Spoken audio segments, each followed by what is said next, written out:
Ma'am Eli, unsay may kasulti sa inahan nga giapil ang anak pagyaw-yaw kabahin aning mga debate ug away sa politika. Karon pa ko nakita ang inahan nga giplastada ang anak. Gipaapil og istorya, gipaapil og tubag. Murabag inahan nga walay buot. Bright man kuno. Intelihente man kuno. Pero nga nung moabot kag punto sa imong kinabuhi, nga imong kaugalingong anak, imong isalang sa social media, imo pang pabuhian og mga pulong, di ta kabarog scripted ba, gikan bagod niya, nga mutubag-tubag og muapil-apil ang kabahin sa mga politika.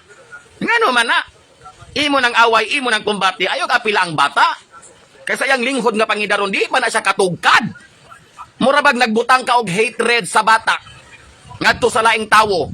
Manday kita galing inahan ang mugiya, muhatag og maayo nga panag-ingnan, ikaw naman pud hinuoy nagtanom og mga dautan kayo nga pangisip sa usa ka bata. Naunsa man ang klase nga pagkainahan? Mura matag naturiring ana. Di ba? Dili maayong sumbanan nga pagkainahan. Mayon magalita nga mga bata atoy palayo sa social media.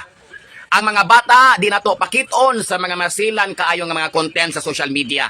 Ang mga bata ilikay nato sa cellphone kay kaning social media panulay. Daghan silang makatunan, daghan silang mahibalan nga dili pa uyon sa ilang pangidaron. Unya karon ikaw mismo gasalang sa imong anak. Unsa nga klase nga pagkainahan? Unsa klase nga utok na aka?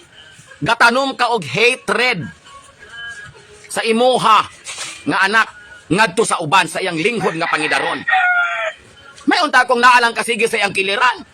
Nga kung unsay mahitabo na ka nga mulaban. Usaw na lang pag-abot sa panahon, wala na ka, siya na lamang, o niya, nagtubo siya nga adunay kasilag, kalagot ang niya kasing-kasing, ngadto sa uban, nga ikaw rin hinungdan. Daghan siyang makontra in the future. Sa man nga klase, uy, nako man to bright nga pagkainahan. Kay bright, magudi ang gipamulong. Bugo man di ay. Ako wala ko nito o sa nga chika. Akong gi-search. Hala, buang judi ay. Naagoy something. Wa na mao.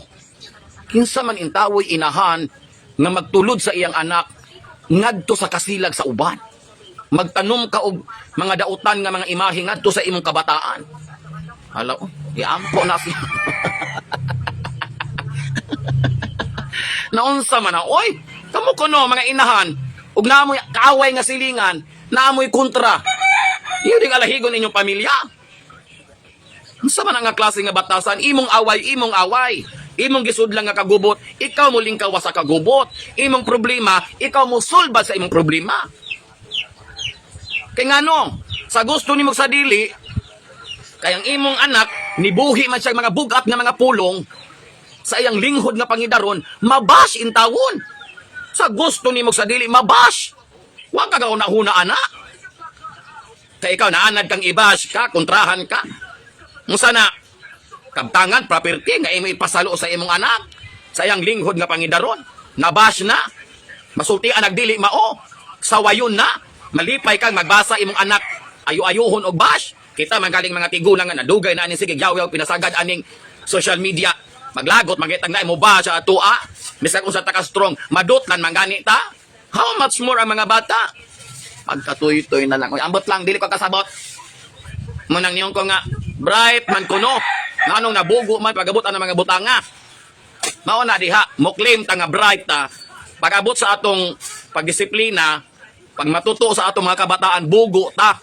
Magtanom ta og kalagot sa atong mga anak ngadto sa uban. Ambot lamang may galampo, laitan ako nimong palopyan job.